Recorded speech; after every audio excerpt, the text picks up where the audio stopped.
recording. Oh, recording, good. Well, that's what you're supposed to be wearing today. Where is your funny hat? In there. In there. Yeah, do you want to wear a funny hat today? Well, I'm told that it's bad manners for men to be wearing hats in the presence of women, especially when both men and women are inside. So maybe if you want to see bad manners in my thought, I can wear my hat. It's not bad manners because we're going to discuss something Jewish today. I know women are not supposed to wear a funny hat, but then I'm not really a woman. Okay, maybe I should. Maybe I should do something. Okay. As I said, I was trying to decipher it. I was trying to decipher the original text. Somehow it seems to be a bit difficult for many we of just us. have it for a general reference because it's nice to have the original. Yes, it certainly is. And you never know when you come across someone who actually knows the language. Yeah, and it's also interesting because it looks like it's much more concise. Mm-hmm. That's the obvious impression one would get from it if one compares all these lines and yeah. You mentioned a website. To what extent has it really been translated into languages other than Hebrew? I haven't really checked it out, but that bit is translated. That is good. I guess it's not translated, but it's a big thing. Yeah, that was what I thought, because I thought it was translated, and I understand that it's part. And you know much more about it probably than I do. Oh, I don't know very much about it. But is it true to say that Talmud and both the Hebrew version and probably some of the translations are widely discussed and are widely known to the Hebrews, it's part of the tradition. So, because you have a few important books, a book with the law. Well, you have the Torah, the Old Testament, which is the main book, with the prophets and things. Then you have the book of law, the book of written law, the book of law, which was usually oral law. Mm-hmm. And then you have discussions. So you have Mishnah, Agadah, and you have Talmud. They're all different books, they're all connected. And then the amazing thing about the Jewish culture is it is a culture of word, of books. So what you have is a commentary on the law, and then commentary on the commentary, and commentary on the commentary, and the commentary, and the commentary, and the commentary, and that is something like what we are going to do today. Yeah. So the piece we're going to read today, as many other pieces, has been commented on many times, and there's lots of reflection happening. I mean, not this specifically, because what is Talmud? You have lots and lots and lots of things in it. So even you look at a folio like 20, 95, 96, and on one page you would have maybe like 10 different stories. Or sometimes, usually they're quite short, it could be just a few phrases. It could be longer, like here. So that's rather long. Mm-hmm. That's rather long, but... Is it true to say that it all consists of these stories or parables or something, or there's No, it's discussion. So you have law, but law is abstract.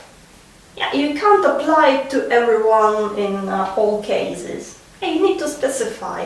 And so they discuss it. They discuss bits from the Torah, they discuss bits of law, they see how they work or how they do not work. So that's another amazing thing about Jewish culture. You have Talmud, you have two Talmuds, Babylonian and Jerusalem, which were written more or less about the same time.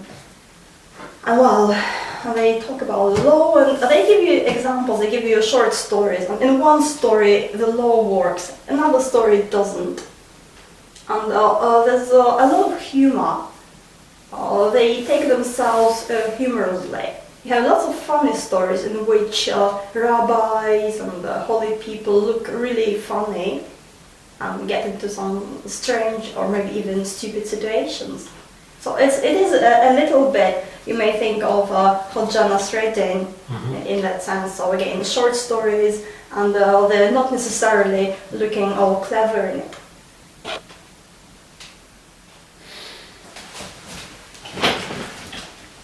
No, I think it's just...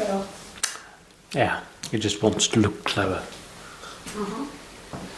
So this bit is interesting because in this bit, and I believe there are very, very few bits like that. You actually see God appearing.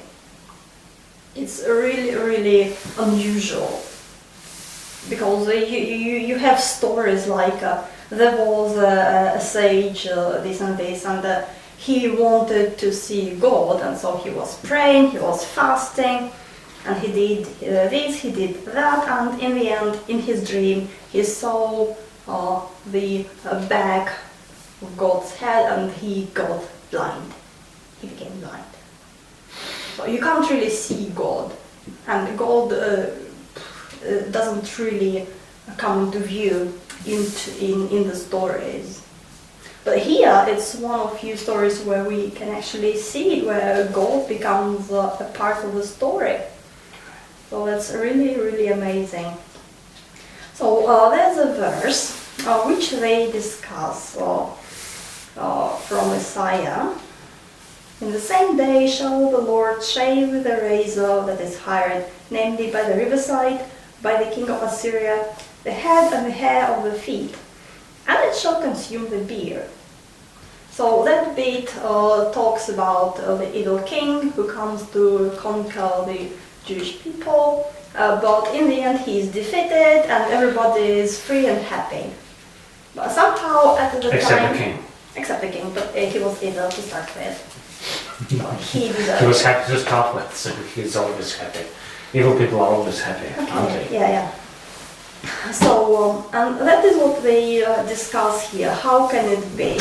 How can it be? How can the Lord shave someone's hand with wine?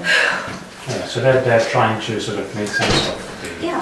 So that is what happens because in the Bible, both the Torah and the New Testament, you have lots and lots of unclear bits. It's true for both parts of it. And so naturally people want to explain it somehow. And that's how you get the Midrash tradition, commentary or explaining. Also, you don't know the answer, but you can make your own answer, and it will always be true. Because there's an infinity of meanings. Is it allowed? I mean, some traditions, well, some. For example, Christian traditions say it's not a good idea to try your own luck at explaining things. Yeah, that's a very big difference because the Christian tradition is very canonical. So you have a holy person, this said that, and you're not supposed to argue. Well, someone had to start it. Yeah. Well, anyway, and the Jewish tradition is very open. And I agree with it more than with the Christian tradition. Because they say that it's a holy text. Yeah, so it has an infinity of meanings. And you can't have just one explanation. Yeah, so to look at it, you enter this non-linear logic. So one rabbi says, that's... how you explain it in this way, and another person said, well, and I explain it in a completely different way. These two explanations would be in conflict in linear logic, but they're both true and valid in here, because we're not working with a human logic, human text. So would you please read it? Which? The English part. From the very beginning. Yeah, okay, from the very beginning. So, Rabbi, is it Rabbi? Yeah, Rabbi. Rabbi Abbahu said, were not the following verse written, it would have been impossible to conceive of it. Namely, in the same day shall the Lord shave with a razor that is height, namely by the riverside, by the king of Assyria, the head and the hair of the feet, and it shall consume the beard. The Holy One, blessed be He, went and appeared before him as an old man, and him is Sennacherib, who is a real Assyrian king, who was really evil in real life. And that was a part of why they're discussing this bit, because they're trying to make sense of what is happening at the moment.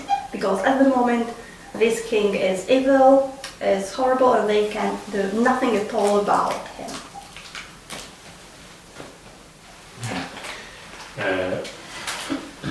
So the Holy One, blessed be He, went and appeared before him as an old man, and said to him, when you go to the kings of the east and the west, whose sons entrusted to you did kill, what will you say to them?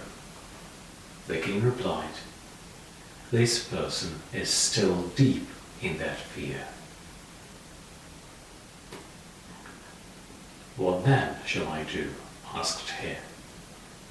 Go, he replied, and disguise yourself. How shall I disguise myself? Bring me scissors, and I myself will shave you. He answered. Whence shall I find it? Enter that house and take it, he said. So he went and found it there. But the ministering angels appeared to him in the shape of men ramming palm kernels. Give me the scissors, said he. Grind a griva of palm kernels, they replied, and we will give them to you. So he ground a griva of palm kernels, and they gave him the scissors. By the time he returned, it had become dark. Go and bring some fire, the old man ordered. So he went and brought fire. Whilst he was blowing it into a blaze, it got hold of his beard and burnt it, whereupon he shaved off the hair of his head together with his beard. They, the scholars said, that is what is meant by the phrase, and it shall also consume the beard. Rabbi Papa said, thus men say, as Aramean is pleased with the grinder, set light to his beard and have a good laugh on him.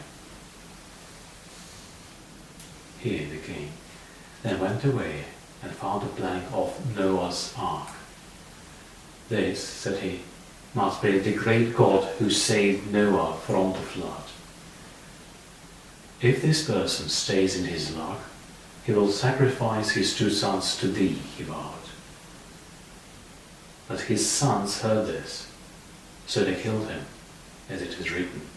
And it came to pass, as he was worshipping in the house of Nisroch, his god, that Adrammelech and Sharezer, his sons, smote him with a sword, and ran to the land of Ararat. Yeah. So it's a really strange story. Yeah, full of historical references, as you mentioned, and also full of course, something that probably full of cross-references also, because... Yeah, so we can't really see all the cross-references, because for that you would really need to know the language. Yeah, but at least what we can see is reference to Rabbi Abbahu in the first paragraph, reference to another Rabbi Papa somewhere closer to the end. So at least from here it's also quite clear that it's been discussed, and it's something that has attracted the attention, something that's... Yeah, so historically speaking, what is happening? It's like you have a very evil boss or government and you can do nothing about it, but you can write stories about it and trying to bring the justice in again, non-linear way, in a magical way, in a God's way, rather than in a human way. And it really works because who is Sennacherib? Who remembers him apart from a handful of historians? And where are the Jewish people, happy and kicking? So in a way that works nicely in the end. So what can you say about this story? Maybe just a few words. Well, I can't say much about this story apart from what you've already mentioned. As a story, because not as a part of culture or history. No, as a story, it seems to maybe look like a maze or an onion where you have something that is enveloped in something else, or you go one path and then you see that this path crosses with another path that has been going from somewhere else. And while it's interesting to travel all the paths, you can't do that. And somehow you feel that the story is written in are pretty much, well, simple. As you say, you also got rid of some of the heavy wording that was unnecessary. But again, it's much more difficult to find, it's much more difficult for me to find my way into that story, because it seems that whenever I go path I pursue, it'll take me into that direction. As I proceed, it'll take me into a different direction. And of course, all of these are interesting. Maybe all of these can be explored. Yeah. But so far, the simple thing that happens in the story is, of course, that they quote a passage from Isaiah, the prophet, which says... we know what it says. We've just read it. And then it goes to explain the meaning of it by reference to the God, the Holy One, the God, appearing before this evil king, who seems to be very much unimpressed by what he sees, because the God appears in disguise as an old man.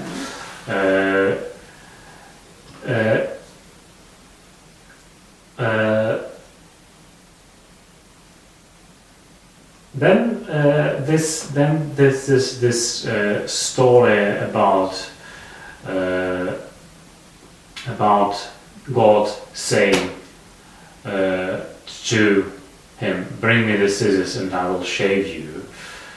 The problem is to get the scissors or the razor, which appears to be the razor, and it can be got by doing some work, by writing some palm kernels. While the job is complete, it gets dark, so there's fire needed. So the old man, God in disguise, orders fire to be brought, and while the other person is blowing it, it cuts hold of his beard, it burns his beard, and then God shaves off the hair of his head and the beard. And then the king goes away and stumbles upon part of Noah's ark, and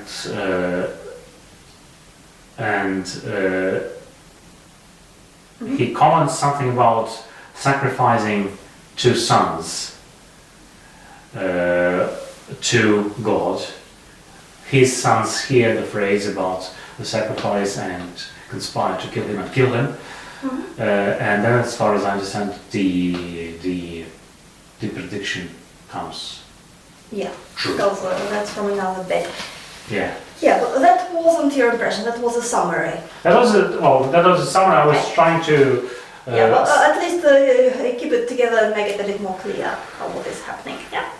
Well, as I was summarizing it, I thought I was not quite sure about the correctness of even the main parts of my summary. Okay, alright. So how do you feel about it in general? Do you feel like it's a very serious story?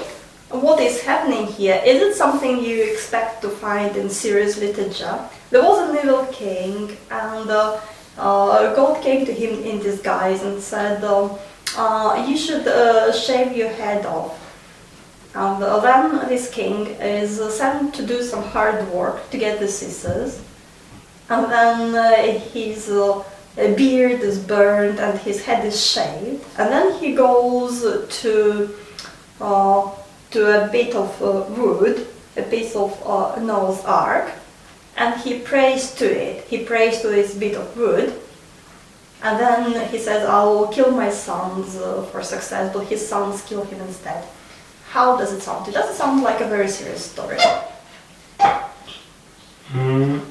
Well, it does and it doesn't. It seems that you can make all things out of it. You can make it a very moralistic story, which is not the case here.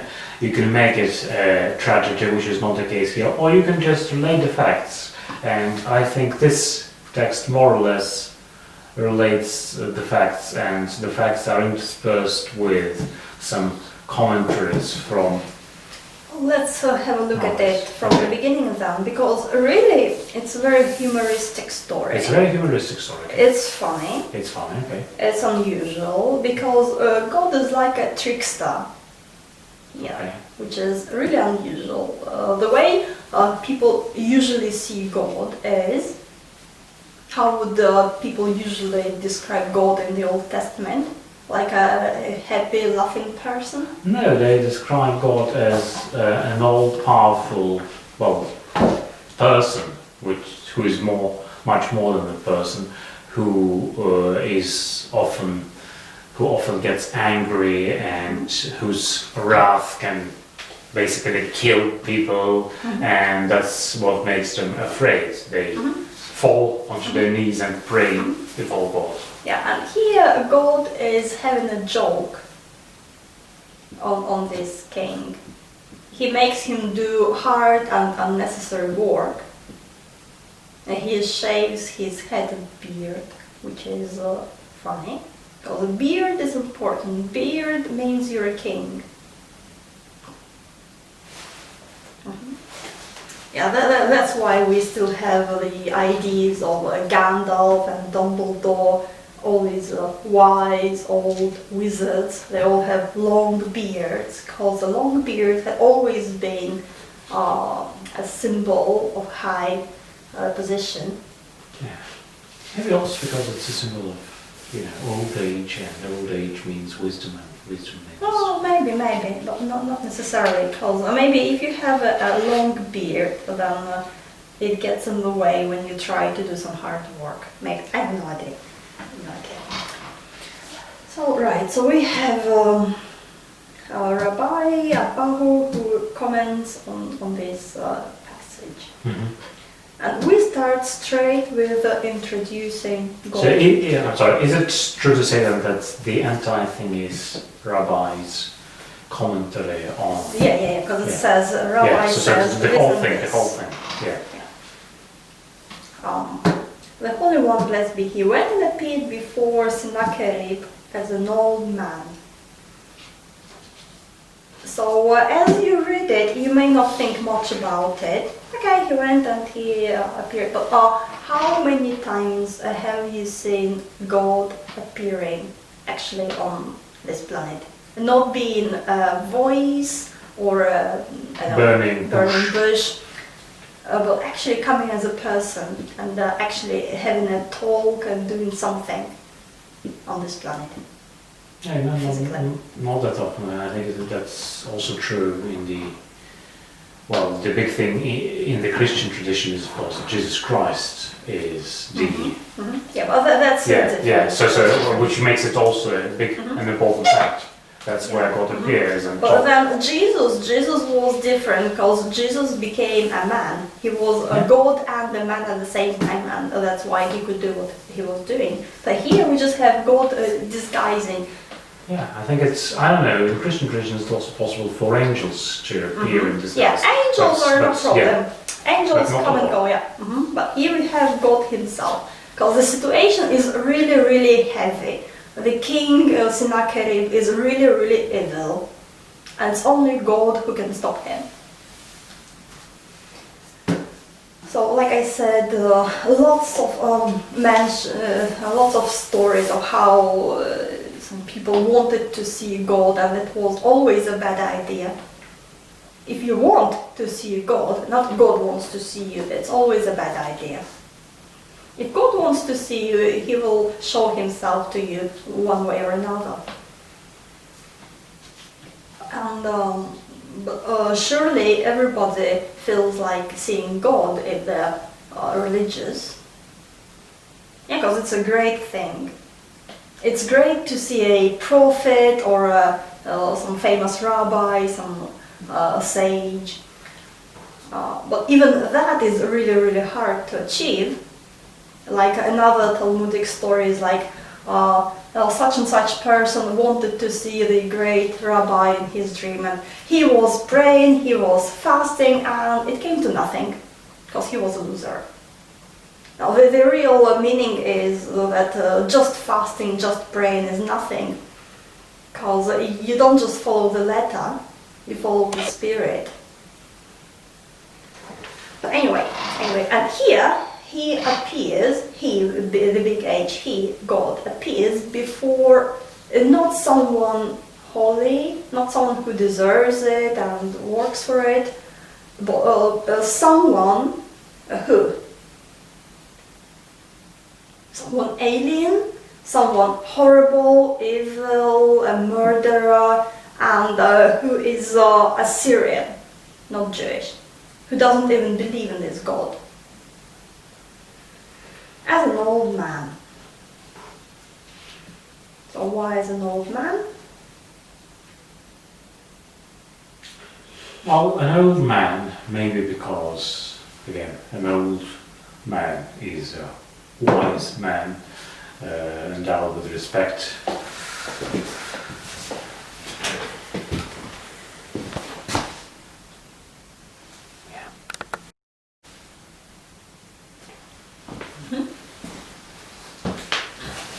So we have the king, the big, powerful, evil king, and we have an old man coming to talk to him.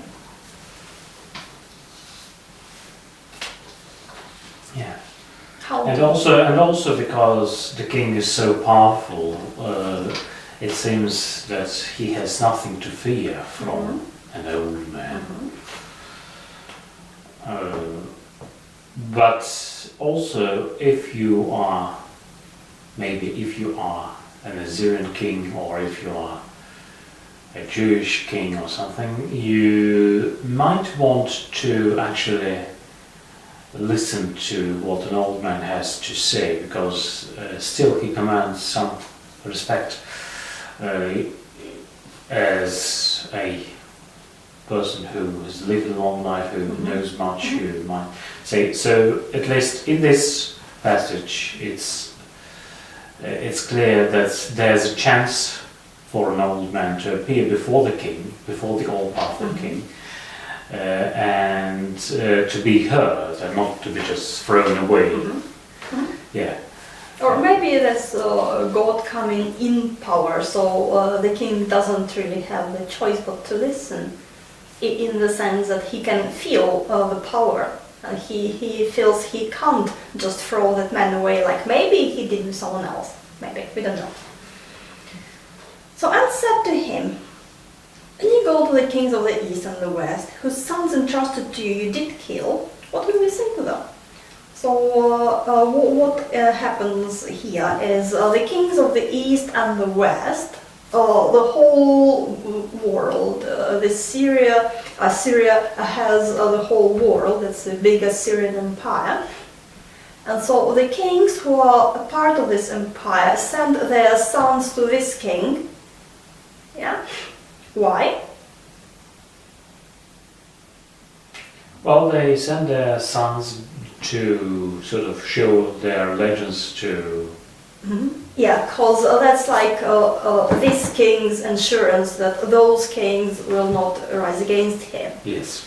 So they send their sons, and this king is supposed just to keep them. But instead, he kills them. And now he's in trouble somehow. Because if those kings find that out, they will be really angry, and then maybe they'll have nothing to lose, maybe they will rebel. And so why would he kill those sons in the first place, if that was a bad idea? Well, one of the easiest explanations is because he's not only evil but also stupid. Mm-hmm.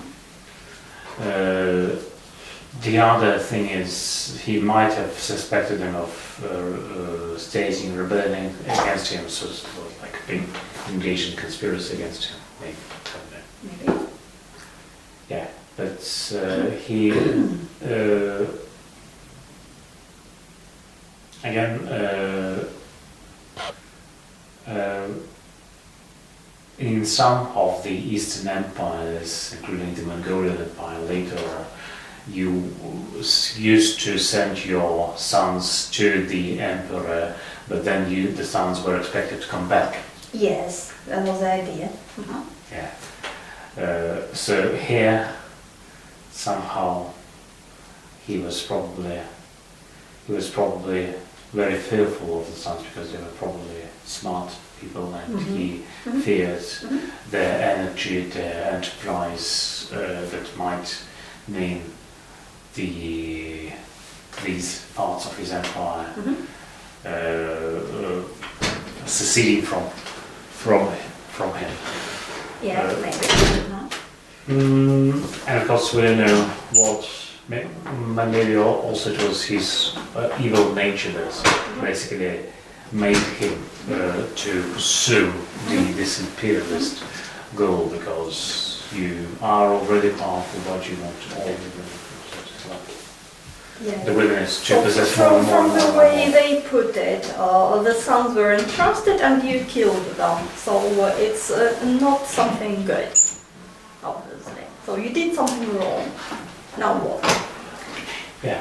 Well, the only problem not the only problem, one of the small problems I have with it is if you are all powerful, then you are not supposed to go to your subjects' residences that very often. Instead, you'll summon them to you. So why would he go to the kings of the East and the West? Yeah, that's a good question. Maybe because he needs to go around his empire to see how it goes. Because it's better than to send people there and back, because who knows what they tell you. Yeah. And so you need to appear in those parts, because then again it's a magic thing, it's not a human thing, it's a magic thing. By appearing in that place, you claim it. You can't rule it from another country. Yeah, it's like in Scotland, if you want to be the head of a clan, you must be physically in Scotland. You can't say, oh, I'm the head of the Macintosh clan and you live in New Zealand. That doesn't work like that. So maybe, again, I'm not a historian, I don't know these details about Assyria, I just know some general things. So maybe that's what he needed to do. Maybe he needed to go around his empire. And there would be a moment where he would come to those kings and they would be like, how's my tummy? Where is my tummy? And he says this person is still deep in that fear. This person is like a normal way of saying I. So the kings of the east and the west, from sunrise to sunset, maybe just a huge big empire. And maybe it's not just two kings, the kings of the east, the kings of the west, but all in between. Not one king here, one king there, but lots and lots of places. So he killed more than 2 people. He killed all of them.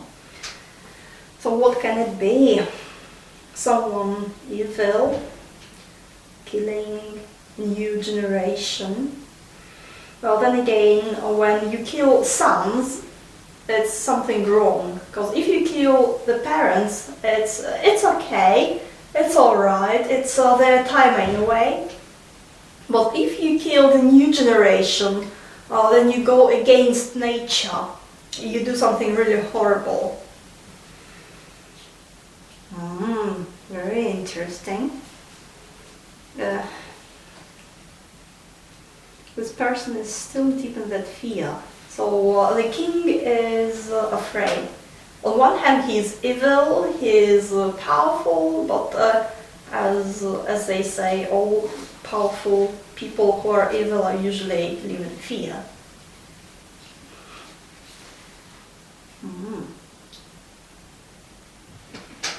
Very interesting, very interesting.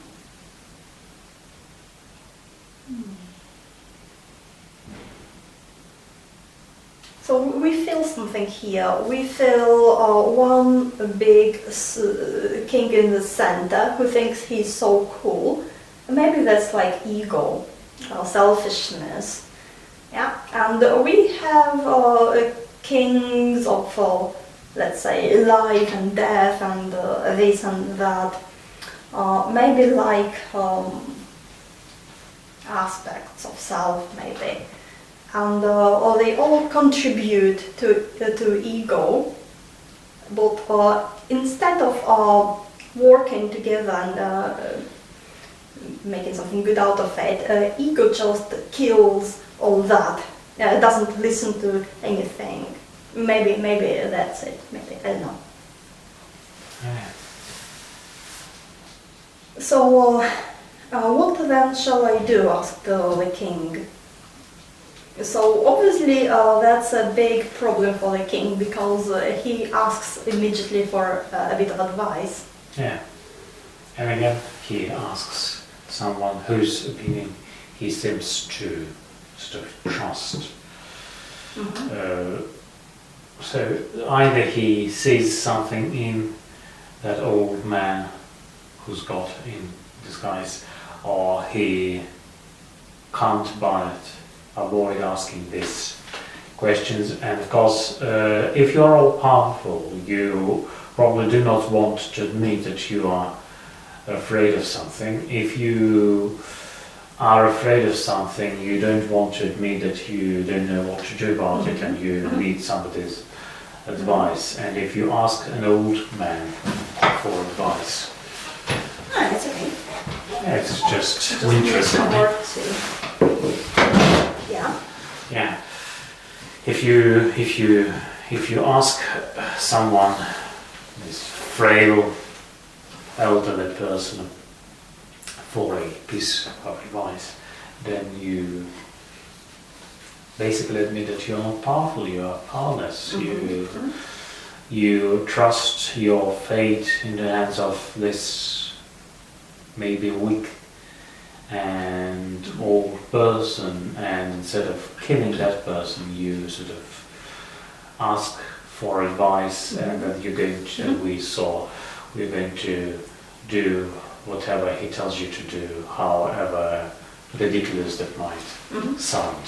Yeah, so we enter this kind of surrealistic reality, because when God enters reality, reality changes around God. The same as when the devil comes into reality, reality distorts around the devil.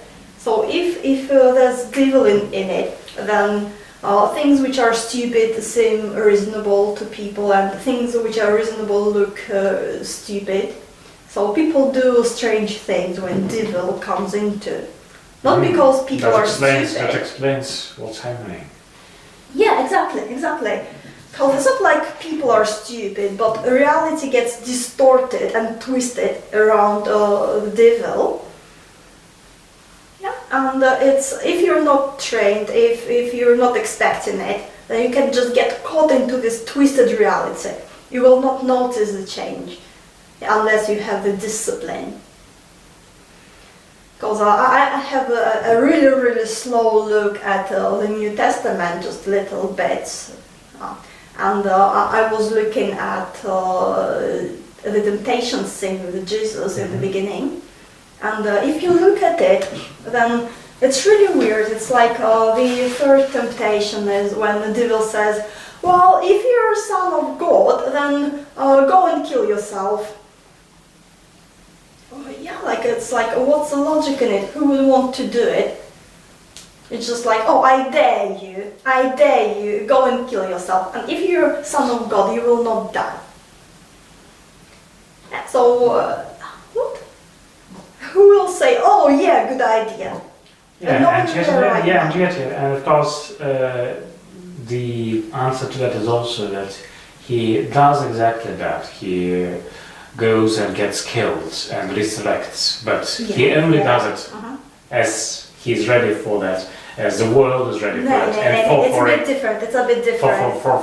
He doesn't do it to prove that he doesn't do it to prove. He does it because there's no other way. There's no other way. He would rather not do it. He says so himself. But that's what happens, and that is what he accepts. Not because he wants it, not because he wants to prove it. That's different. But here, the devil just says, if you're so clever, go and kill yourself. Yeah, it's like it's sort of a joke or something. So why would it work? Why would the devil even hope it would work? Because obviously it's just stupid. But if the reality is distorted around the devil, then it makes perfect sense. Well, that's good logic. I'll go and kill myself, but I will not die because I'm the son of God. Yeah, good. I should go and try it. Yeah, the reality gets distorted, and the perception gets distorted. And obviously, if that happens around the devil, who is only God's messenger, let's say, he's just a God's servant. Yeah, but then if you do as the devil tells you to, you sort of serve the devil, not the God, and you sort of...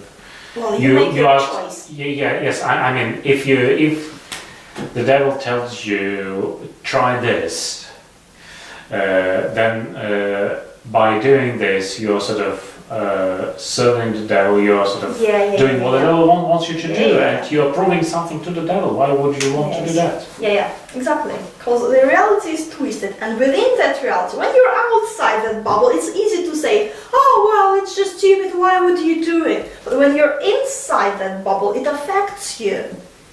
So you can't see it being inside it. Yeah, so the same is here, but much bigger, because obviously God is infinitely bigger than the devil. When God enters the reality also gets changed around God, and a lot.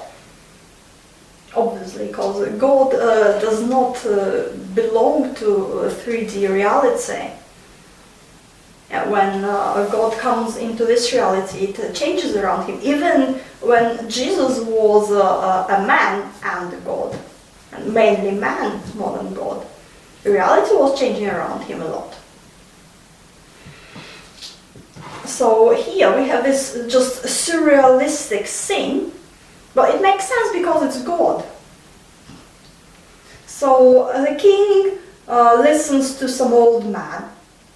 The king does some really strange things, asking for help and doing as he told. But again, he's not forced. It's already inside him. Even God cannot force anyone. Yeah? But as the king is really in fear, he might not admit it, to other people, but God knows it's there. God knows that really the king is terribly afraid. And the king is really looking for a way out of it, some solution. Oh, what did you say? Camera says we need to get more hot tea, or we get frozen in the middle of Babylon. Yeah. Let's pause then.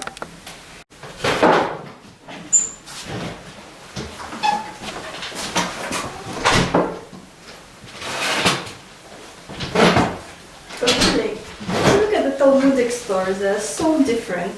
Some of them are about just the usual people, just stories. And some of them are about kings or holy people and rabbis.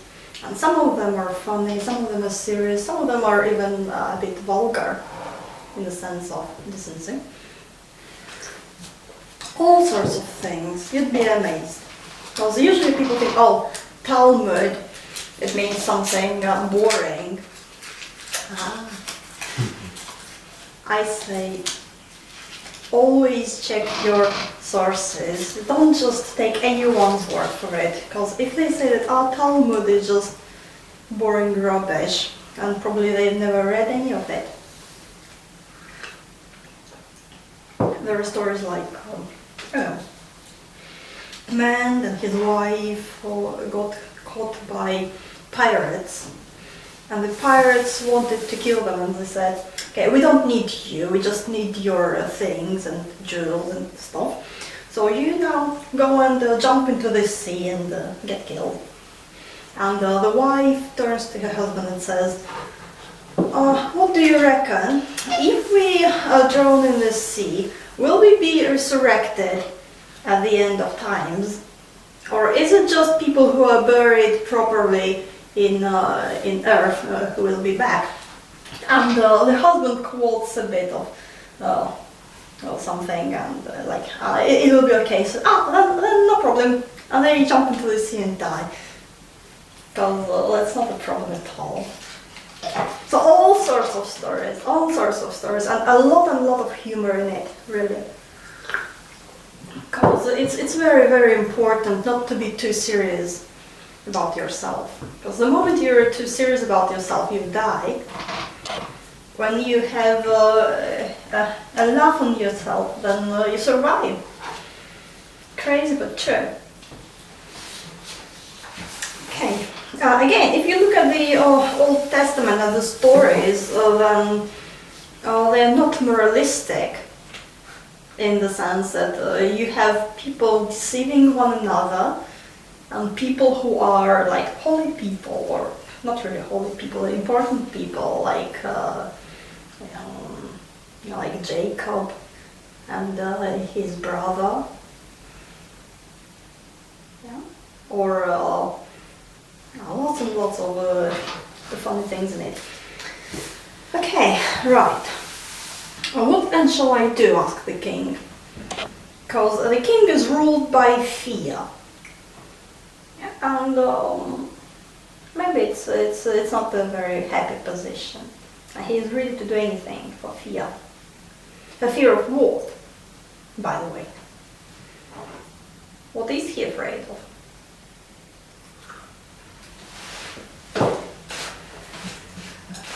Somehow he might be unsure, he might have several fears. Maybe there's a fear of retaliation, maybe there's a fear of conspiracy against him, maybe there's a fear that there's a rebellion in these parts of his empire. Well, that's the same, that's about power. Well, the fear about power. Maybe, of course, maybe. He is an Assyrian king, so he's not religious in a Jewish sense of the word, but he might be fearing some sort of, let's say, religious retaliation that happens to him either here in this world or after he dies. So he is probably done lots of evil things, but somehow he, again, seeing the old man, he gets to think about all Well, these? no, we obviously look at this world because the solution he is looking is in this world. Go and disguise yourself so those kings will not recognize you when they come looking for you. So he's not thinking about after death. What happens in the Assyrian culture after death? I'm not sure. Do they talk about it at all? Well, the thing is that if we look at if I look at the easiest part of the picture, by disguising himself, he immediately stops being the king. Yes. He loses all the powers. He loses everything that he's struggled for, that he had killed many people for. So maybe he's afraid to lose his life, and that's it. Because if those kings find out, they will just kill him. Yeah, maybe he's It's already about hearing power. the whatever. There's some sort of uproar that can be heard, and so he is. If we take the story literally, he just wants to disguise himself. He wants to sort of, as we would say today, wear somebody else's mask. And it's interesting because we have God who is disguised as an old man. And the king has no idea that it's God talking to him. And now we continue the idea of disguise. Yeah, it's like mirroring. Mirroring and things being not what they seem, and people being not what they seem, and reality being not what it seems. So go and disguise yourself. And again, the king doesn't question it, doesn't say, maybe it's not a good idea, maybe you can do, we can think of something, so I remain the king. No, but again, he just accepts the idea.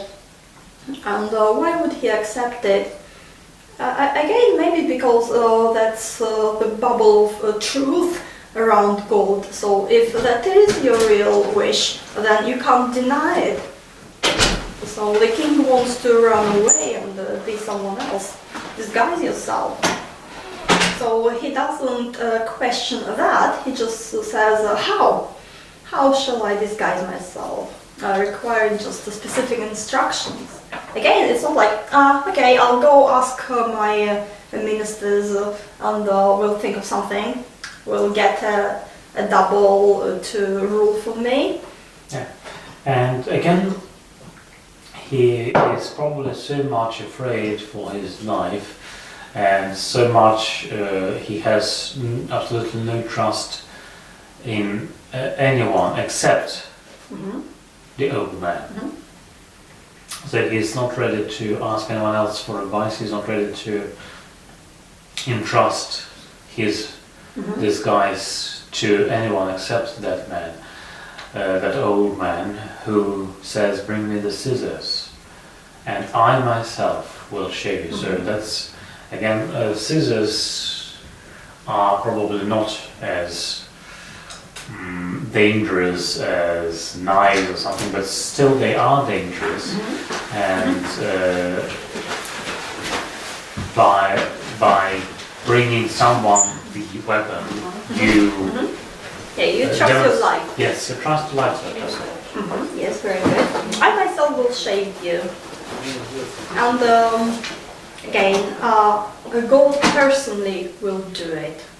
Because it says so in Isaiah. It says, Lord will shave with a razor that is hired. So it's God who has to do it, and they read it very literally. Not the hand of God, not God ordering someone to do it, but God personally, because it's really a very heavy, serious situation.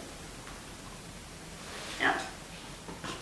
So in those times, the two realities were really close, and God could come into this reality disguised as an old man personally. And maybe he still does it. How do we know? We wouldn't notice. Same as the king doesn't notice. yeah, We wouldn't notice. We wouldn't know. we are often told of that those stories of old, sick and poor people being just Jesus Christ in disguise, and that's, I think, the story that is first mentioned in the New Testament, but Jesus Christ himself. But here it's, of course, there seems to be something special about the man and the scissors, because any scissors wouldn't do. There's something special to be found somewhere. That's why the king asks where he can find this scissors at. And yes, because again you may say, well, he's the king, does he not have a pair of scissors in his palace? yeah, Where shall I find it? yeah. So there's again, there's something special. There's something, and of course, this can also, he does have scissors in his palace, but this again shows a huge degree of mistrust. He can't really use even simple things such as scissors that come from his palace. So everything seems to be dangerous. Everything seems to be poisoned or something, and you and this, of course, this fear, as we can see it if we think about it, basically kills him. It makes life very difficult to live, because everywhere you go, you encounter danger. You can't really go to the kings of the east. So he was happy and evil for a while, but then it caught up with him. So in today's reality, you would say, I don't know, Bill Gates instead of Sennacherib, because lots of people believe that Bill Gates is very evil and tries to kill everyone else. So, and there's nothing people can do about him. Says someone who uses a Microsoft computer. Yeah. Well, I mean, the vaccines and things, and well, Microsoft spies on you, but it's like you don't really have much choice if you want to use. And the good thing about it is, you don't like Microsoft, okay, there's Google for you. Yeah, and Google and Facebook, they're all spying on you, and even without that, just everything. It doesn't really matter, because we have it here. You may think, it's just an old story from like the 5th century. But it's just as important and real today. You just substitute the names, because you always have some evil and seemingly powerful people. And they seem to be unstoppable, because they're so rich and so have so much influence. But the minute you leave the plane and you look at the bigger picture, you can have God coming into it, and no problem. Again, when you're trying to solve this big human problem in a human way, you're bound to fail, because that's your working frame within which resistance is useless. But the minute you step out of it, you get infinity, as in God, for instance. And if you have infinity on your side, then what's the problem? No problem at all. Where shall I find it? Enter that house and take it, he said. So the king went and found it there. So again, we have the palace, which belongs to the king, which is the reality of the king, where the king is more or less the master of that reality, although, as we can see here, only within his frame. And now he's taken out to just a house. Enter that house and take it. So the king went and found it there, but the angels appeared to him in the shape of men grinding palm kernels. Give me the scissors, said he. And they say, grind a griva, which is about 10 kilograms of palm kernels, they replied, and then we'll give them to you. And so he did that, and they gave him the scissors. So what is happening here? he has the scissors, which he wants to use to disguise himself by shaving his beard off. And again, that's something shameful. But he's ready to do that in order to save his life. And not because he's nice and good and he's humble, but because he's so much afraid he would do anything at all. And there we have angels, actually,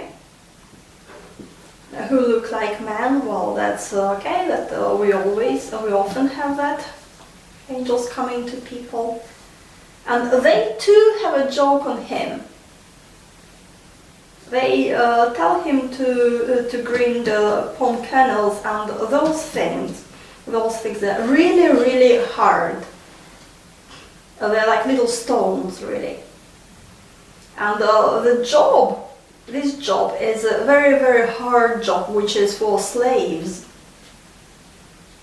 And 10 kilos griva is a big amount to grind.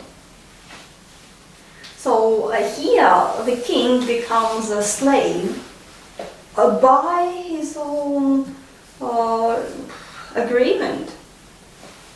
He is ready to become a slave, not because he's thinking about his soul, not because he's humble, but because he's in fear. He's so much in fear, he can't see God when God is talking to him. So what do you say about it? Well, that's certainly true. And of course, the entire situation is a sequence of all those difficulties he has to overcome.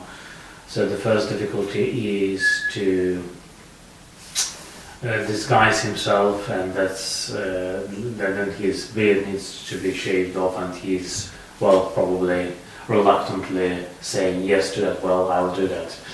But then it seems that they have the special scissors to be had for, and the moment he extends his hands to grab the scissors, they're taken away from him, and then he's made doing all that hard work with palm kernels, and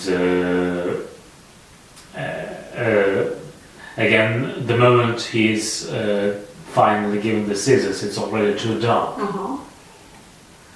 And again, there's, it seems like these are all small difficulties.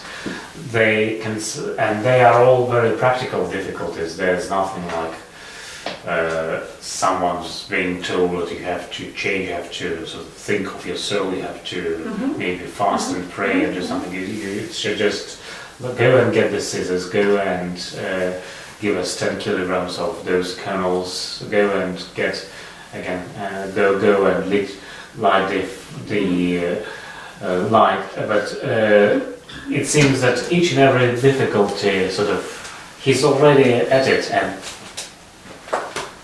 yet he can't really reach it. So it's like, as you say, it's like a sort of a practical joke on him each and every time. Yeah, and well, it's probably nothing, but the word angel sounds, angels are like messengers, sounds very much like king in Hebrew. So again, these are just normal words, but in a way they become kings and he becomes a slave, in a way. Yeah, so it's like he can't get what he wants, and it's near and it's escaping him each time, and it gets further and further. A very powerful man who's got his empire, who's overcome difficulties that are much more powerful than that of getting hold of scissors or something, and yet these simple things escape him. And here he is made to do some really hard physical work. So in a way he's already paying for his crimes, even if it's nothing much, maybe. But he goes through that, and he doesn't even realize that he's doing it. He doesn't realize that it's not an accident, that he needs to do his hard work first. By the time he returned, it had become dark. So again, that's a bit surrealistic. It's like he comes into a house for just a second to get the scissors, but when he comes out, it's already another reality. It's already dark. How's that thing going?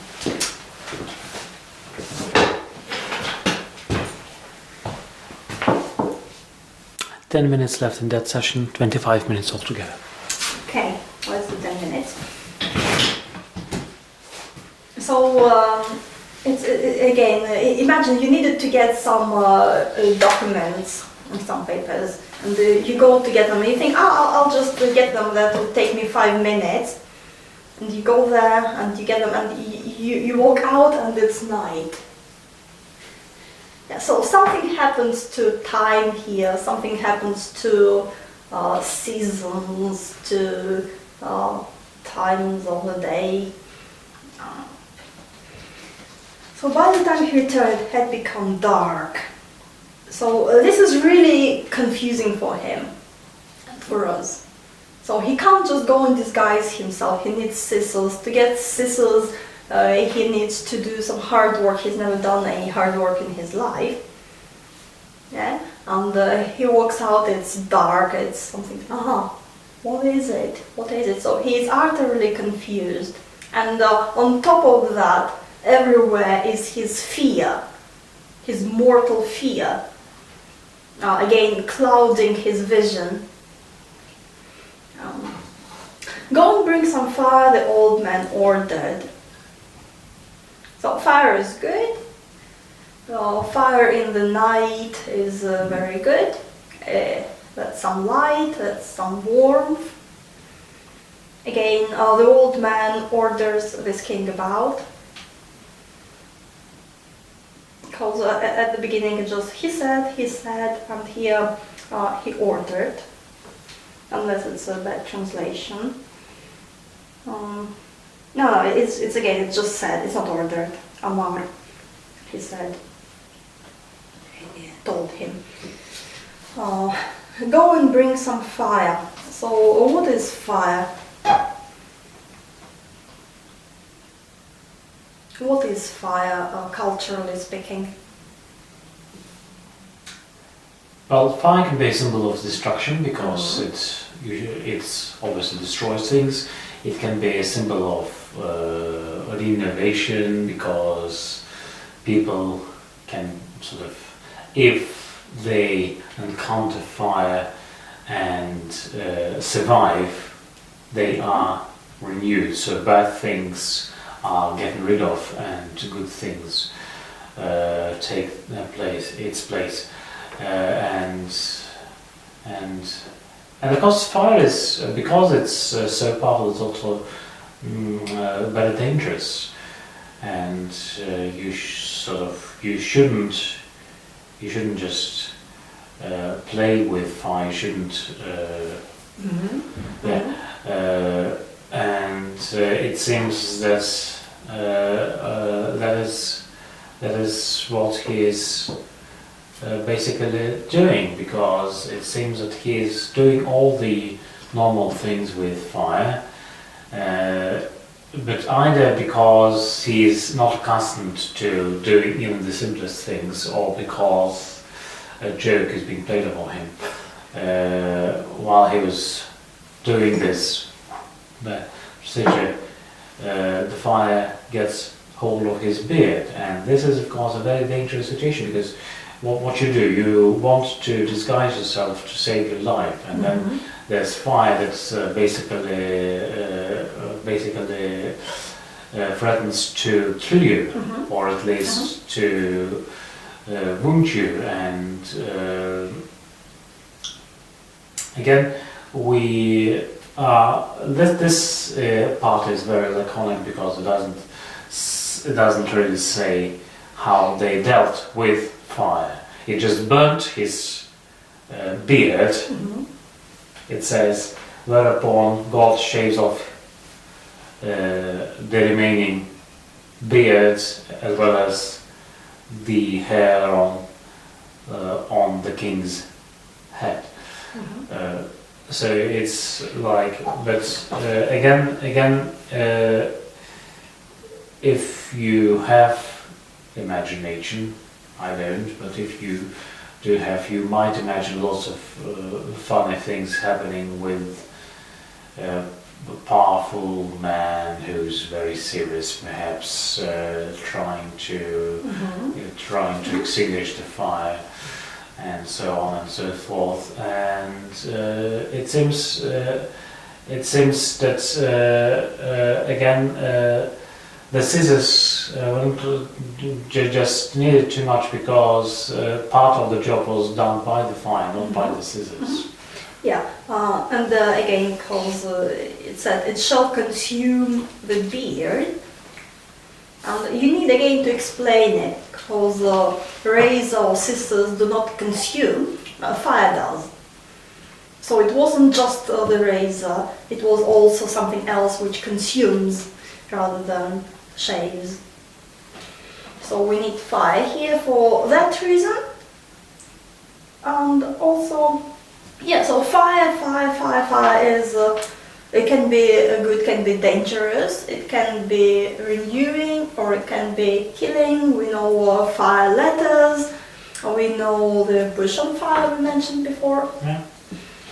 So bring some fire, old man ordered. So fire can be like wisdom also, some sort of wisdom, because if wisdom gets into hands of fools, it leads just to destruction, like a dangerous weapon falling into wrong hands. So if you have a word of wisdom, but you don't know how to apply it, you'll be like that king who is trying to blow it into a blaze, but instead just gets burned. His beard gets burned. Again, a beard is a sign of dignity, and he's lucky to stay alive after that. Playing with fire, because the king goes and brings fire. Again, he doesn't know what to do with it, how to work with it. Caught hold of his beard and burnt it, and then God shaved off the hair of his head together with his beard. So now this king is properly humiliated. He's been working like a slave with the palm kernels. Now his head and beard are shaven, which again is a disgrace for a king. And that seems to be all, because God does not kill the king. You think, oh, the king is so evil, why not just God come and struck him with a lightning? So why not? Why make all this show? And in the end, all that happens is the king is humiliated but alive. He's so evil. Well, when you are humiliated, there's a change that can happen to you when you experience a near-death experience against it. Again, it can sort of affect you in a profound way, and it can not only change your life, but it can also change your outlook, the way you think. And I'm not sure, isn't the last paragraph then about the impact that the entire story had on the king, because he seems to walk away a different man. He's now looking at some sort of holy things again, he doesn't do it properly. He does it in a stupid way. He does it in a stupid way again. But we're still... So the idea is that you can have all this humiliation and all this, again, in Christian tradition, humility all together. How much is it? 15? 16. 16. Okay. Yeah. Yeah. And the idea, as far as I understand it, I might be wrong, the idea is that as you get humiliated, as people laugh at you, it might either make you very angry and so on and so forth, or it can make you think twice and change the way you understand yourself, the way you understand the world, and then it can bring about something that. And again, if we're not talking about Christians, of course, here, but if you're a Christian, then you are not supposed to have anything against being humiliated or being laughed at. And so lots and lots of stories are written about Christian saints who were laughed at, who even sort of invited humiliation of some sort. Because it can, as the fire, and another experience is, of course, that you can emerge an entirely different person from fire, and you can you can emerge stronger in a moral sense, and that can probably and again, even if you read that story as many people would read it, okay, I had this near-death experience, I was saved from it by some force, by God, let's say. So it means something. It means that I still have a task to do on this planet. So the problem is, what's the task? What is it that I shall do before I die? Why was I saved? Oh, you would know, really. You would know if you just stop and feel it. Yeah, but that's, I understand that's what many people think of when they have this. Well, we can situation. answer to it with John Lennon's words. Life is. You can answer, I can't. Life is what happens to you while you're busy making plans. Okay.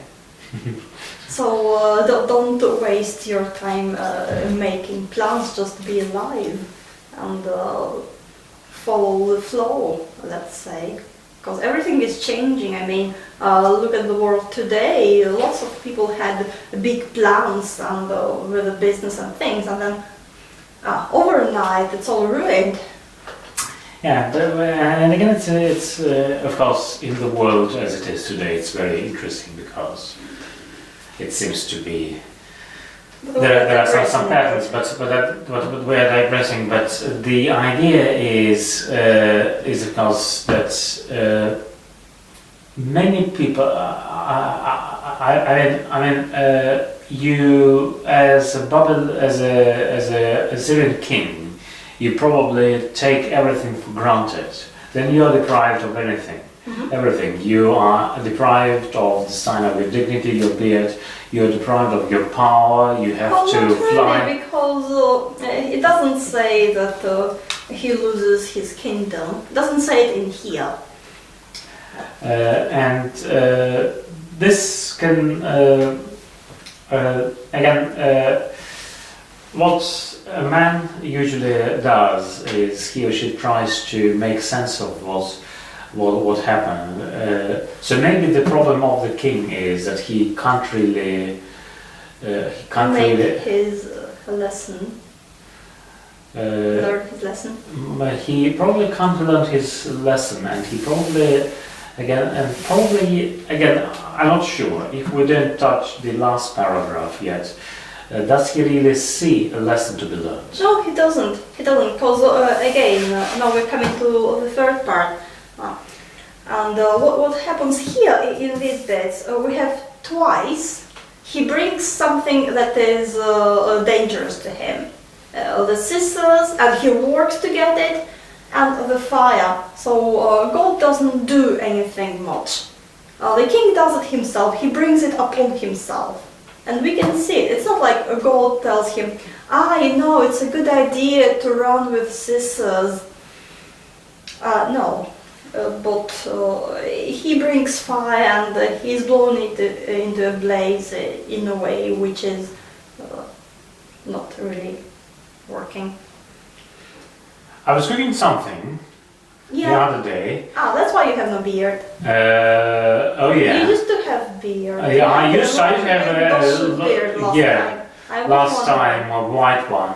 Yeah, I've been wondering where it's gone. Yeah, and I was, you know, when you cook, you usually use butter. Well, not all the time, but you might use butter. So you have this frying pan and you put some butter on it, and then it catches fire. There's fire. So I was thinking whether that was a sign. It was. So I'm on the same boat with the poor Assyrian king, because I can't really understand what the lesson is that I should learn. Maybe you don't need to understand the lesson. Maybe just maybe it's just hopeless. You know, hopeless pupils are made to. Right, let's pause. Okay, the big red button. Right, let's try if we can make it in 8 minutes. So Rabbi Papa said, that man say, an Aramean is pleased with the green that set light to his beard, and that's not really, and he will not laugh on you, not have a laugh on him, but he will not laugh at you.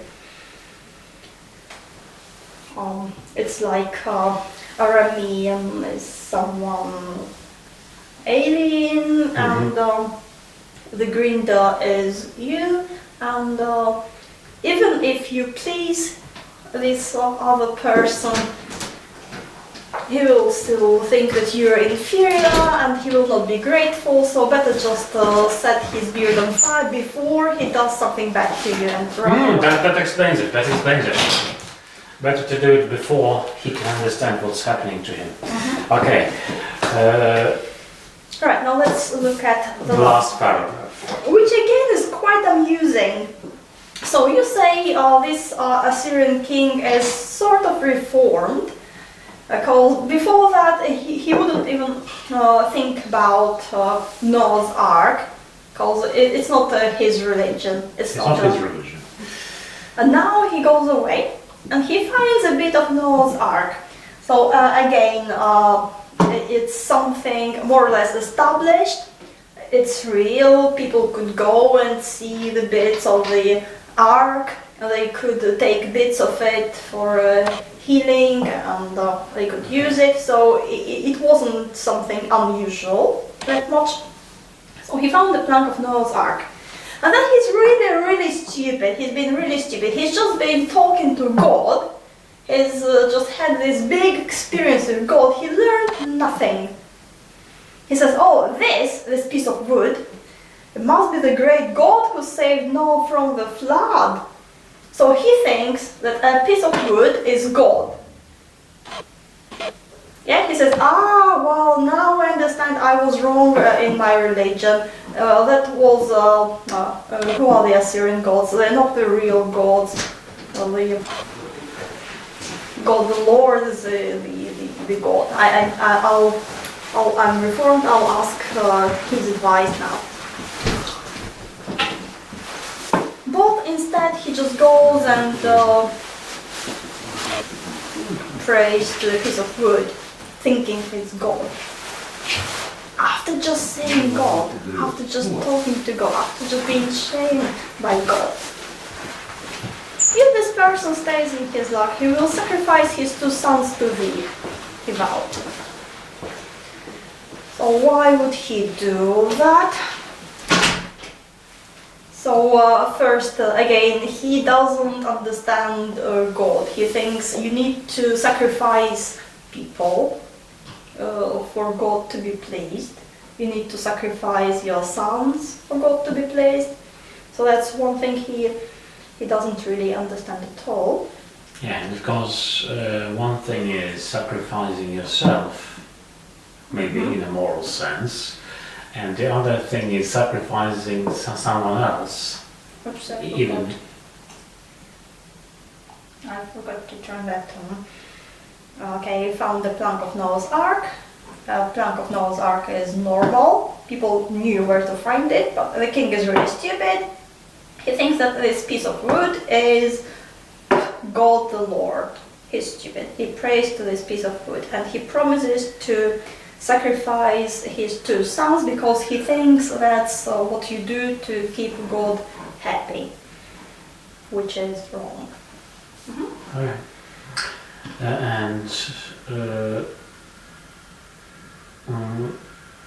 Another thing is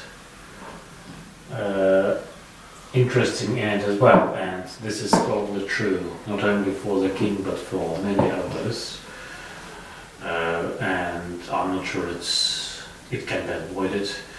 It's like making a deal with God. Mm-hmm. If this person stays in his life, then so the only thing he understood is that he's been fooled and that being humiliated and shaving his beard is not going to save him. So he's trying a more direct way. Again, he's really, really insensitive. He's just been speaking to God himself. And now he is praying to a piece of wood. Then the connection here is, of course, that he killed sons of kings of the east and the west, and he's like, now it's like retaliation. I'll kill my sons in return if that can fix things.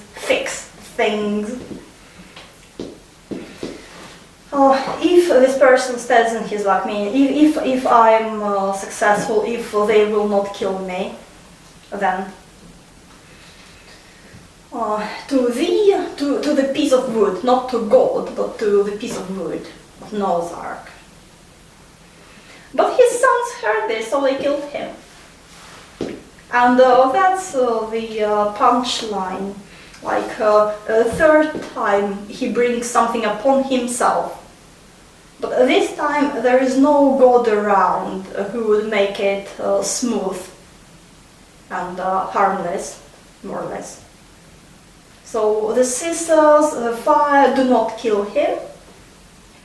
But the third time there's no safeguard. And he really brings it upon himself. His sons kill him. Same as he killed someone else's sons, so his sons kill him. Again, it's not some faraway kings who become angry and come and kill him, it's his own sons. And why do they do it? Because they're evil? He's an evil king and his sons are evil? Is that why they do it? Partly, and also because that's the way for them to save their own lives. Mm-hmm. And again, it's for them it comes as sort of self-defense. Yeah, so here we don't say his sons were evil and killed him first, but they heard he was going to kill him, so they killed him first to save themselves. So really he brings it upon himself, quite literally.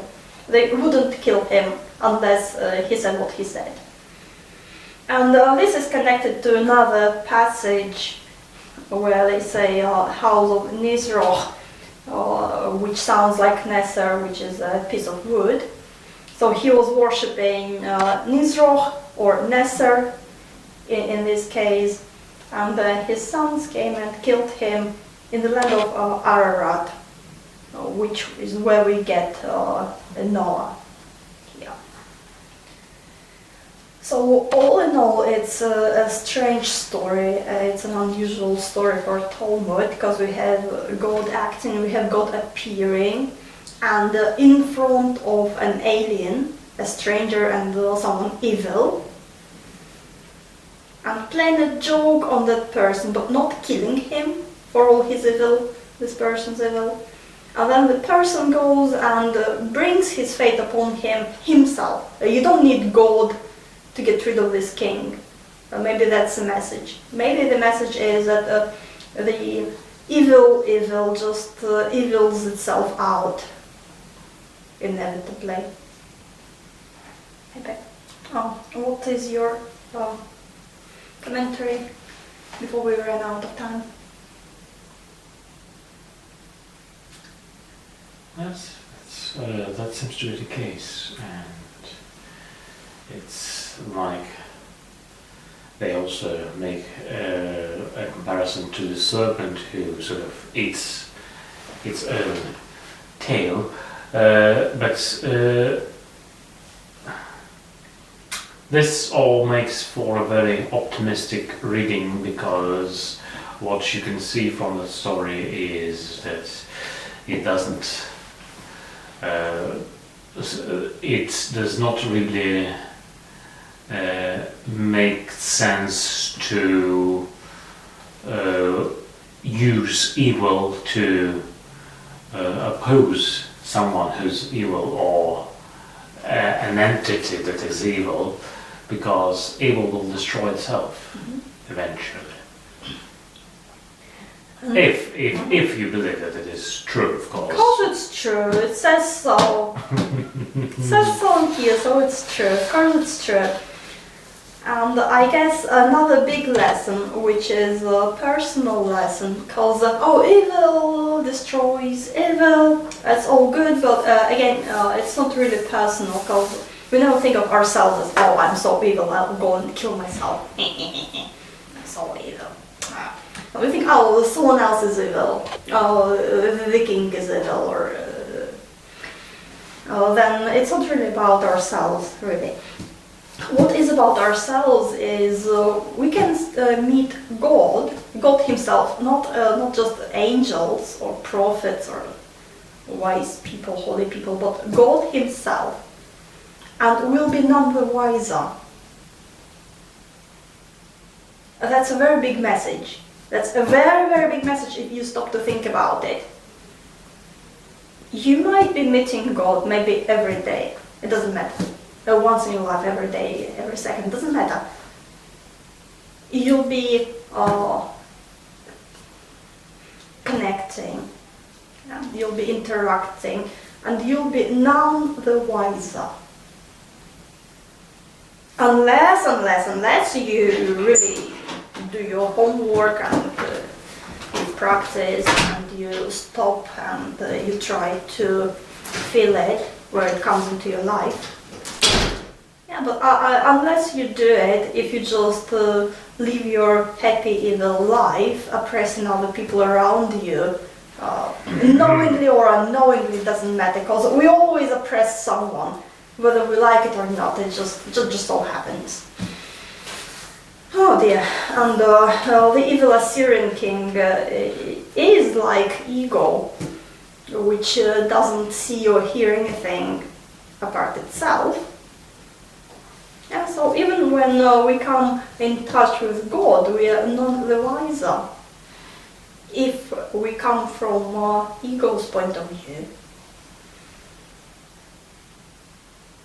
So we need a fire, to some kind of fire, like fire of wisdom or something like that, to purify us to some extent. But even that is not the answer.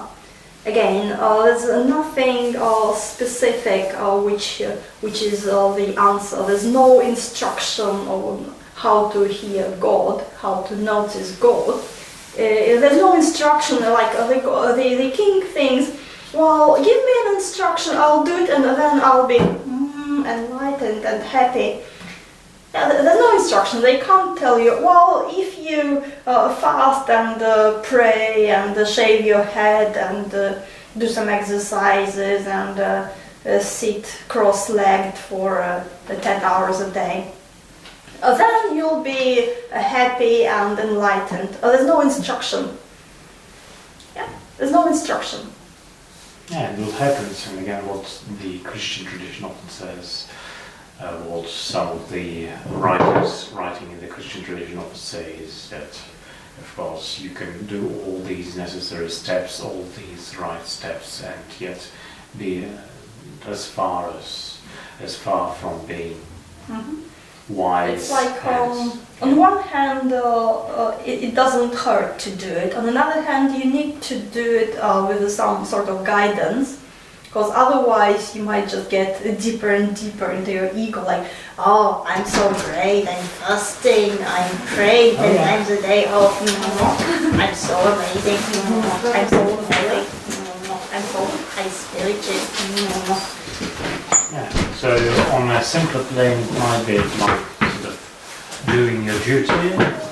You have done this, you have done that, and you are happy because you've done your duty. Now you're free to go and do some things you really like doing.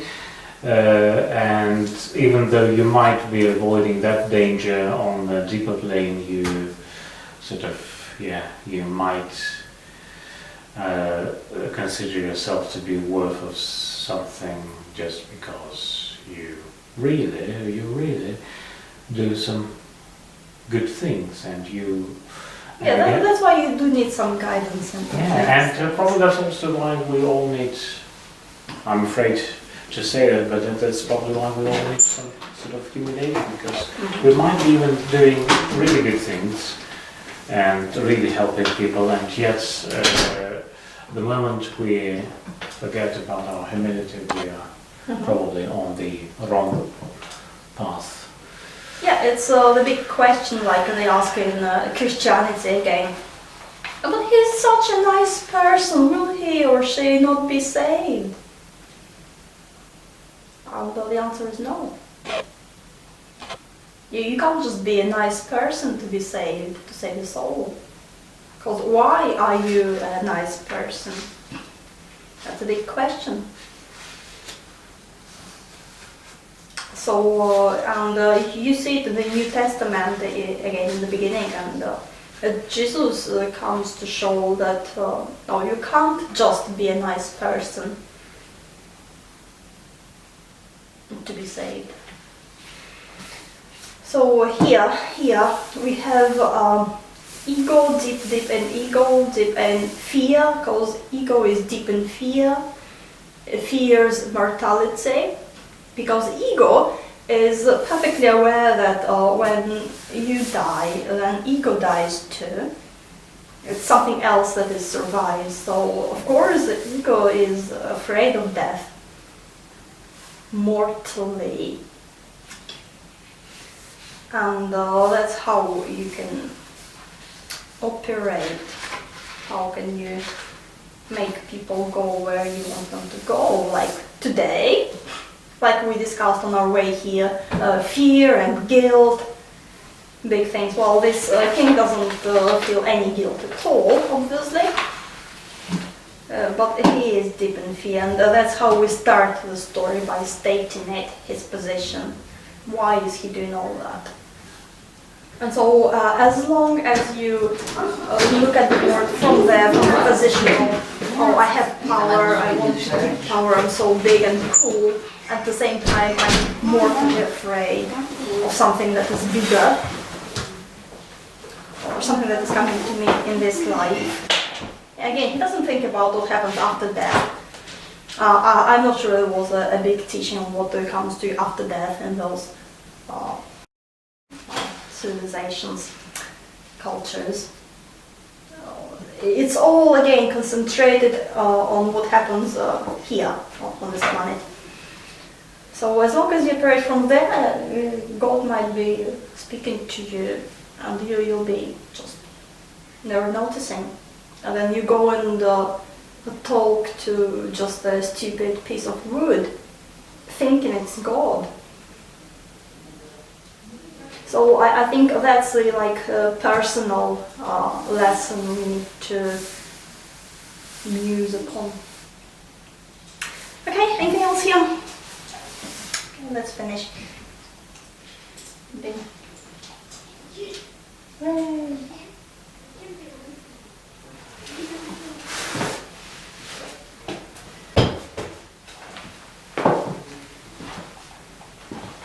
So let's say Shabbat well spent.